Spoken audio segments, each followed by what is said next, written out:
gesien in die agtergrond is ons hierdie keer by die York Rally 2017, voorheen bekend as die Sasol Rally. York het dit oorgeneem en wat 'n nice inisiatief. Hierdie jaar het ons 25 karre wat ingeskryf het. Nou ons is hier aan die einde van dag 1. Na 'n baie lang dag kan ek sê dat ons Infinity Racing en ook die Volkswagen Merk 1 van Team Verla Queen verloor het. Dit is 'n damesspan. Dit is hartseer om te hoor. Nou ons is hier voor stage 6 en 7 wat in Sabi gery gaan word. Nou ja, ek het die boek, hierdie jaar se boek hier voor my. Soos julle kan sien op die voorblad, dit gaan die laaste plek wees waar hulle klaar maak. Ons gaan weer môre weer met julle gesels. Dan is ons in Nelspruit by die Spaghetti. Dit gaan môreoggend redelik vroeg wees, so byt vas. En ja, ons wil net hier van Rooibaard Sport se kant af sê sterkte aan Nick Tennyson, Sabi se eie local. Baie mense sal hom in Nelspruit ken as Nick Rally, van wat altyd op Radio Laagveld gepraat oor die rallies en so. Hoor net daar agter in die agtergrond daai mooi klank. Dit is as ek nie mis het nie, die Ford Fiesta. Ons kyk of van nee, toe nou nie. Die Ford ek wou gesê Ford Fiesta van Swazi Cowboys, toe nou nie. Dit is die Toyota Etios met die span SI. So ja, julle kyk net, ons gaan so deur die loop van hierdie dag 1 se rap gee en dan van dag 2 gaan ons weer begin. So bly ingeskakel, net hierna gaan ons 'n bietjie video's vir julle wys van vanaand se rally.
Oké, dag 2 van die York Rally. Ons het nou sopas die einde waar Team NID gewen het. Ek hoop julle het die video geniet en hier is 'n paar foto's en 'n paar hoogtepunte van hierdie rally vir ons, lekker fotootjies en gaan kyk op ons Facebookblad. Like, ek kry my gunsteling teken wys.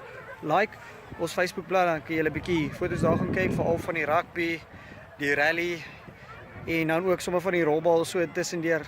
Ek noem dit nou maar net as klomp sportsoorte. So ja, en dan daar's Archie ook in die agtergrond, so almal was hierso. Was Jenny en 'n baie lekker dag gewees. Ek moet sê jy besef nie altyd hoe lekker rally is totdat jy dit werklik vir die eerste keer gesien het nie.